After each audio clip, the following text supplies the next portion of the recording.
ಆತ್ಮೀಯ H16 news ಅರ್ಥಾತ್ ಹೇ ಸೀತಾರಾಮಗೆ ಸ್ವಾಗತ. ನಾನು ನಿಮ್ಮವ MIS ಮಲ್ಲಪ್ಪ ಜೋತ್ ಅವರು. ಆದ್ಮೇಲೆ ಈಗಾಗಲೇ ನೀವು ಸುದ್ದಿಗಳಲ್ಲಿ ನೋಡ್ತಾ ಇದ್ದೀರಿ, ವಿಮಾನ ದುರಂತ 200ಕ್ಕೂ ಅಧಿಕ ಜನ ತಮ್ಮ ಜೀವ ಕಳ್ಕೊಂಡಿದ್ದಾರೆ ಅನ್ನುವಂಥ ಸುದ್ದಿಗಳು.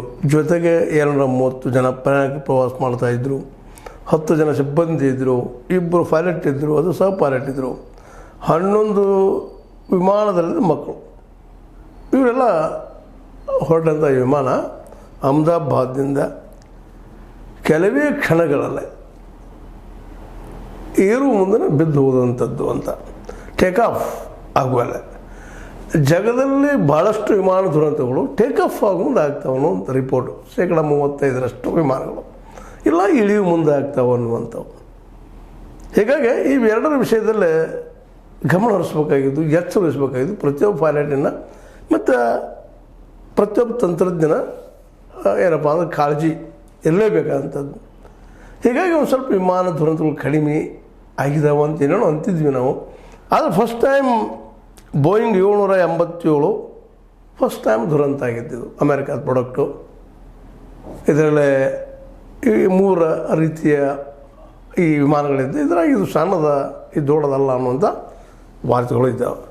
ಅದೇನೋ ಅಲ್ಲಿ ಯಾಕೆ ಆಯ್ತು ಇದು ದುರಂತ ಅನ್ನುವಂಥದ್ದು. ಇದರಲ್ಲೇ ಮಾಜಿ ಗುಜರಾತ್ ಮುಖ್ಯಮಂತ್ರಿ ರೂಪಾಣಿ ಅವರಿದ್ದರು, ವಿಜಯ ರೂಪಾಣಿ ಅವರು. ಜೊತೆಗೆ ಹೆಚ್ಚು ಕಡಿಮೆ 203 ಜನ ಪ್ರಯಾಣಿಕರಿದ್ದರು. ಮತ್ತು ಇನ್ನೊಂದು ದುರಂತ ಏನಪ್ಪ ಅಂದ್ರೆ, ಇದು ಬೀಳು ಮುಂದೆ ಈ ಒಂದು ಈ ವೈದ್ಯಕೀಯ ಕಾಲೇಜ್ ಮೇಲೆ ಬಿದ್ದ ಅಲ್ಲಿಯೂ ಅನೇಕ ವಿದ್ಯಾರ್ಥಿಗಳು ಜೀವ ಕಳ್ಕೊಂಡಿದ್ದಾರೆ ಅನ್ನುವಂಥ ವಾರ್ತೆಗಳಿಂದಾಗಿ ವಿಶೇಷವಾಗಿ ಎಲ್ಲರಿಗೂ ಗಾಬರಿ ಆಗ್ಯದ. ಈ ಪೂರ್ವದಲ್ಲೇ 15 ವರ್ಷಗಳಿಂದ ಏನಪ್ಪ ಅಂದ್ರೆ ಮಂಗಳೂರಲ್ಲಿ ಉರುಳು ಬಿದ್ದಿತ್ತು. ಆಗ 158 ಜನ ತಮ್ಮ ಜೀವ ಕಳ್ಕೊಂಡಿದ್ದರು ಮಂಗಳೂರು ವಿಮಾನ ದುರಂತದಲ್ಲೇ ಅಂತ 2010ರಲ್ಲೇ. ಅದರ ನಂತರ ಆಗಿರಲಿಲ್ಲ ದೊಡ್ಡ ಘಟನೆ. ಇದು 200ಕ್ಕೂ ಅದಕ್ಕಿನ್ನೂ ಹೊರಗೆ ಬರ್ತಾ ಇದೆ ರಿಪೋರ್ಟ್. ನೋಡ್ಬೇಕು ಅದು ಎಷ್ಟು ಆಗ್ತದೆ ಅಂತೇಳಿ. ಅದೇನೂ ಇರಲಿ, ಸಹಜವಾಗಿ ಎಲ್ಲರಿಗೂ ಶಾಕ್ ಆಗಿದ್ದು ಅಂತ ನಿಶ್ಚಿತನ. ಅದರಲ್ಲೂ ವಿಮಾನಗಳಲ್ಲಿ ತಿರುಗಾಡೋಂಥ ಜನ ಹೈರ್ ಕ್ಲಾಸ್ ಅನ್ನೋದು ಸಾಮಾನ್ಯವಾದ ನಂಬಿಕೆ. ಅಧಿಕಾರಿಗಳು ತಿರುಗ್ತಾ ಇರ್ತಾರೆ. ದೇಶದ ಬುದ್ಧಿ ಜನ, ದೇಶವನ್ನು ವಿಶೇಷವಾಗಿ ದೇಶಕ್ಕೆ ಕೊಡುವಂಥ ಜನ ಹೆಚ್ಚಿಗೆ ವಿಮಾನದಲ್ಲಿ ಅಡ್ಡಾಡ್ತಾರೆ ಅನ್ನೋದು ಒಂದು ಸಾಮಾನ್ಯ ನಂಬಿಕೆ ಮತ್ತು ಸತ್ಯನೂ ಹೌದು. ಇವು ಆಗಬಾರ್ದು ಭಾಳಷ್ಟು ದುರಂತಗಳು ಅಂತ ನಾವೆಲ್ಲ ಬಯಸ್ತಾ ಇರ್ತೀವಿ. ಆದರೆ ಆಗ್ತಾವೆ. ದುರಂತ ಆಗೋದು, ಆಕ್ಸಿಡೆಂಟ್ ಆಗೋದು ಸಡನ್ ಗೊತ್ತಾಗುವಂಥದ್ದಲ್ಲ. ಹೀಗಾಗಿ ಈ 200ಕ್ಕೂ ಅಧಿಕ ಜನ ತೀರ್ಕೊಂಡಿದ್ದಕ್ಕಾಗಿ ಇವತ್ತು ನರೇಂದ್ರ ಮೋದಿಯವರಾಗಿರ್ಬೋದು, ರಾಹುಲ್ ಗಾಂಧಿಯವರಾಗಿರ್ಬೋದು, ಇನ್ನುಳಿದ ನಾಯಕರಾಗಿರ್ಬೋದು ತಮ್ಮ ಶೋಕ ಸಂದೇಶವನ್ನು ಹಂಚ್ಕೊಂಡಿದ್ದಾರೆ, ಹಂಚ್ಕೊಂಡಿದ್ದಾರೆ. ಇದು ಆಗಬಾರ್ದಾಗಿತ್ತು ಅಂತೇಳಿ ಆಗ್ಯದ. ಇದಕ್ಕೆ ಮೂಲ ಕಾರಣ ಏನಪ್ಪ ಅಂದ್ರೆ, ಸಹಜವಾಗಿ ಈ ಬಂದಂಥ ಒಂದು ವರದಿಗಳ ಪ್ರಕಾರ ತಾಂತ್ರಿಕ ಲೋಪ, ಟೆಕ್ನಿಕಲ್ ಏನೋ ಪ್ರಾಬ್ಲಮ್ ಆಗಿದೆ ಅನ್ನುವಂಥದ್ದು. ಇನ್ನು ಅದು ಏನಪ್ಪ ಅಂತಂದ್ರೆ, ವಿಶೇಷವಾಗಿ ಈ ವಿಷಯ ಏನು ಹೊರಬರ್ಬೇಕಾಯ್ತು ಅಂದ್ರೆ, ಅದರ ಬ್ಲ್ಯಾಕ್ ಬಾಕ್ಸ್ ಇರ್ತಾವೆ. ಆ ಬ್ಲ್ಯಾಕ್ ಬಾಕ್ಸ್ ನಾವು ತೆಗೆದು ನೋಡಿದಾಗ ಯಾಕೆ ಆಯಿತು ಅನ್ನುವಂಥದ್ದು ಒಂದಿಷ್ಟು ಗೊತ್ತಾಗುವಂಥ ವಿಷಯ ಆಗ್ತದೆ. ಯಾಕೆ ರೆಕಾರ್ಡ್ ಆಗಿರ್ತದೆ. ಅಲ್ಲಿ ಪೈಲಟ್ನದಾಯಿತು, ಮತ್ತೇನಾಯಿತು, ಇಂಜಿನದ್ದಾಯ ಒಂದೇನೋ ಕೆಟ್ಟದ್ದಾಗಿರ್ಬೋದು, ಏನೋ ಆಗಿರ್ಬೋದು, ಅವೆಲ್ಲ ಗೊತ್ತಾಗುವಂಥ ವಿಷಯ. ಇನ್ನು ನೆಕ್ಸ್ಟ್ ಇದನ್ನು ಮತ್ತು ಅದನ್ನು ಏನಪ್ಪ ಅಂತಂದ್ರೆ, ನಾವು ಅದನ್ನು ಮತ್ತಷ್ಟು ಇನ್ನೊಂದು ಅಂತರದ ನಮ್ಮ ಟೆಕ್ನಾಲಜಿ ಹೆಚ್ಚು ಮಾಡ್ಕೊಳ್ಳೋಂಥ ಪ್ರಯತ್ನ ಮಾಡುವಂಥದ್ದು. ಅಂದರೆ ನಿರಂತರವಾಗಿ ಇದು ಈ ದುರಂತಗಳು ಆಗ್ತಾ ಇರ್ತಿರ್ತವೆ. ನಾವು ಅದನ್ನು ಪ್ರತಿಯೊಂದು ದುರಂತದ ಹಿಂದಿನಿಂದ ಪಾಠ ಕಲಿತ ನಾವು ಹೊಸದಾಗಿ ಅದು ಟೆಕ್ನಿಕಲಿ ಮತ್ತೆ ಇನ್ನಷ್ಟು ಇಂಪ್ರೂವ್ ಮಾಡ್ಕೋಬೇಕಾದ್ದು ನಮ್ಮೆಲ್ಲರ ಟೆಕ್ನಿಷಿಯನ್ಗಳ, ನಮ್ಮ ವಿಮಾನ ಯಾನ ಮಾಡುವವರ ಅಥವಾ ವಿಜ್ಞಾನಿಗಳಿಗೆ ಒಂದು ಸವಾಲಿದೆ ನಿರಂತರ ನಡೆಯುವಂಥದ್ದು. ಹೀಗಾಗಿ ಈ ವಿಮಾನ ದುರಂತಗಳು ಇದರ ಬಗ್ಗೆ ನಮ್ಮ ರಾಜಕಾರಣಿಗಳಾಯಿತು, ಇನ್ನುಳಿದವರಾಯಿತು, ಅವ್ರ ಬಗ್ಗೆ ಭಾಳ ಹೇಳೋ ಅವಶ್ಯಕತೆ ಇಲ್ಲ ಅಂತ ಅನಿಸೋದು. ಆದರೂ ರಾಷ್ಟ್ರಪತಿ, ಉಪರಾಷ್ಟ್ರಪತಿ, ಪ್ರಧಾನಿ, ಅದೇ ಕಾಲಕ್ಕೆ ಈ ಒಂದು ನಾಗರಿಕ ವಿಮಾನಯಾನದ ಮಿನಿಸ್ಟರ್ ರಾಮ್ ಮೋಹನ್ ನಾಯ್ಡು ಆಗಿರ್ಬೋದು, ಮುಂದೆ ಬ್ರಿಟನ್ ಪ್ರಧಾನಿ, ಅಂದರೆ ಈ ತಿಳ್ಕೊಂಡವರಲ್ಲೇ ಈ ವಿಶೇಷವಾಗಿ 53 ಜನ ಬ್ರಿಟನ್ ಪ್ರಜೆಗಳಿದ್ದಾರೆ, 169 ನಮ್ಮ ದೇಶದವರಿದ್ದಾರೆ, ಮುಂದೆ 7 ಜನ ಪೋರ್ಚುಗಲ್ದವರಿದ್ದಾರೆ, ಒಬ್ಬರು ಕೆನಡಾದವರಿದ್ದಾರೆ. ಹೀಗಾಗಿ ಇಲ್ಲೇ ನಾವು ಕೀರ್ ಸ್ಟಾರ್ಮರ್ ಬ್ರಿಟನ್ ಪ್ರಧಾನಿ ಅವರು ಈ ಏರ್ ಇಂಡಿಯಾ ದುರಂತದ ಬಗ್ಗೆ ನೋವು ವ್ಯಕ್ತಪಡಿಸಿದ್ದಾರೆ. ಏರ್ ಇಂಡಿಯಾ ವಿಮಾನ ದುರಂತವು ಭಯಾನಕವಾಗಿದೆ. ಅತ್ಯಂತ ಸಂಕಟ ಸಮಯದಲ್ಲಿ ನನ್ನ ಸಹಾನುಭೂತಿ ವ್ಯಕ್ತಪಡಿಸುವೆ. ನಾವು ಪ್ರತಿ ಕ್ಷಣದ ಮಾಹಿತಿಯನ್ನು ಪಡೆಯುತ್ತಿದ್ದೇವೆ ಅಂತ ಪಾಪ ಅವ್ರು ಹೇಳ್ತಾ ಇದ್ದಾರೆ. ಇದು ವಿಮಾನ ಖರೀದಿ ಹಿಡಿದಾಗಿನಿಂದ ಇವತ್ತಿನಲ್ಲಿ ಸಾಕಷ್ಟು ದುರಂತಗಳಾಗಿದ್ದಾವೆ. ಇವತ್ತು ವಿಶ್ವದಲ್ಲಿ ಮತ್ತೆ ಅನಿವಾರ್ಯ ಆಗಿದೆ. ಯಾಕಪ್ಪ ಅಂತಂದ್ರೆ ಈ ಪ್ರತಿದಿನವೂ ಹೆಚ್ಚು ಕಡಿಮೆ 1.20 ಅಂದರೆ 1,20,00,000 ಜನ ಈ ವಿಮಾನಗಳಲ್ಲಿ ಪ್ರಯಾಣ ಮಾಡ್ತಾರೆ ಅಂತ ಒಂದು ಅಂದಾಜು. ವಿಶೇಷ ಎಲ್ಲ ದೇಶಗಳು, ವಿಶ್ವದ ಎಲ್ಲ ಪ್ರಯಾಣಿಕರು. ಮತ್ತು ಅದೇ ರೀತಿ ಏನಪ್ಪ ಅಂದ್ರೆ ಈ ವಿಮಾನಗಳು 1,00,000ಕ್ಕೂ ಮೇಲ್ಪಟ್ಟು ವಿಮಾನಗಳು ಹೋಗ್ತಾವೆ, ಹಾರಾಡ್ತಾವೆ ಅನ್ನುವಂಥದ್ದು ಮಾಹಿತಿ ಅದ.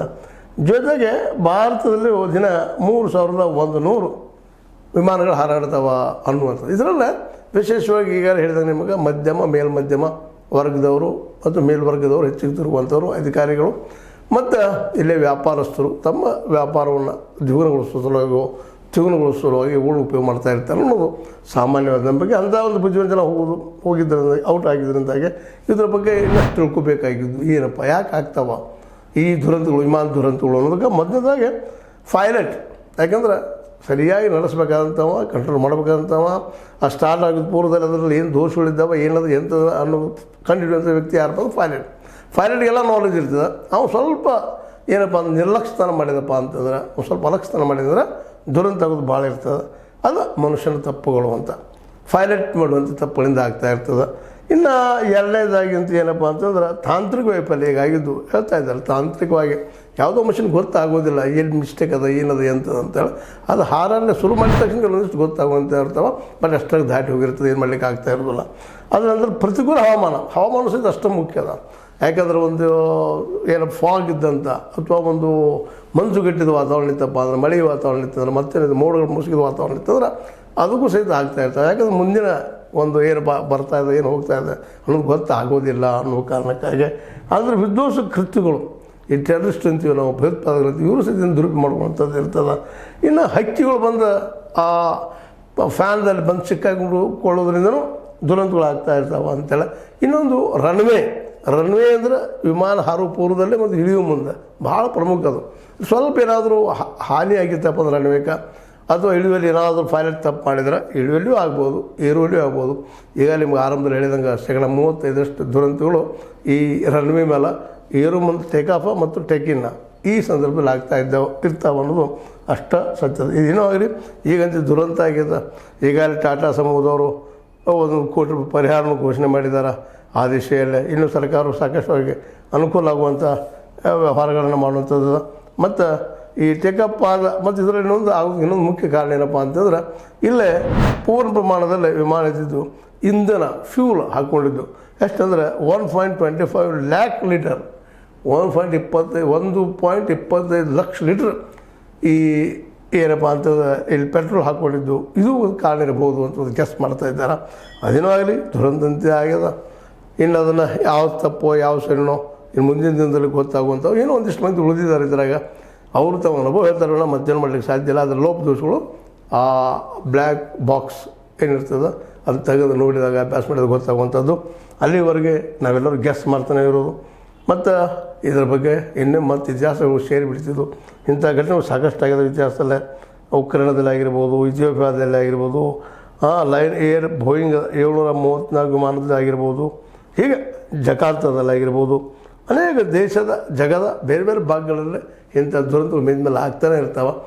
ಆದರೂ ಇವತ್ತು ನಾವು ಗಡಿಬಿಡಿ ಲೋಕದಾಗ ನಾವು ಒಂದರಿಂದ ಕಡೆ ಹೋಗ್ಬೇಕಪ್ಪ ಅನ್ನುವಂಥ, ಅಥವಾ ನಾವು ಜಲ್ದಿಯಾಗಿ ನಮ್ಮನ್ನು ನಾವು ರೀಚ್ ಆಗಬೇಕು ಅನ್ನೋ ಸ್ವಲ್ಪ ವಿಮಾನಗಳ ಮೇಲೆ ಆಶ್ರಯ ಮಾಡ್ಕೊಳ್ಳೋದು ಹೆಚ್ಚಾಗ್ತಾ ಹೋಗ್ತದೆ.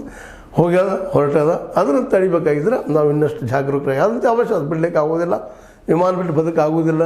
ಇವತ್ತಿನ ಆ ಪ್ರಮಾಣದ ಅಡಿಕ್ಟ್ ಆದಂಥ ಸಾಕಷ್ಟು ಜನ ಇದ್ದಾರೆ.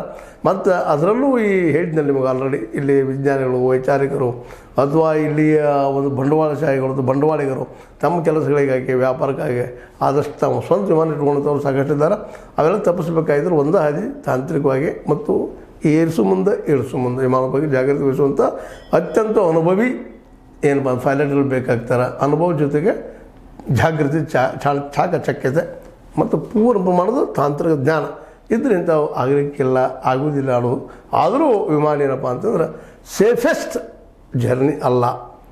ಏನಿದ್ರು ಇಂಡಿಯಾದಲ್ಲಿ ಸೇಫೆಸ್ಟ್ ಅಂದ್ರೆ ರೈಲ್ವೆ, ಅದು ಸಹಿತ ಆಗ್ತಾ ಇರ್ತಾವೆ ಮೇಲೆಲ್ಲ. ಆದರೆ ಕಡಿಮೆ ದುರಂತಗಳು ಆಗ್ತಾ ಇರ್ತಾವೆ ಅನ್ನೋದು ಇತಿಹಾಸದ ದಾಖಲೆಗಳಿಂದ ಗೊತ್ತಾಗುವಂಥ ವಿಷಯ.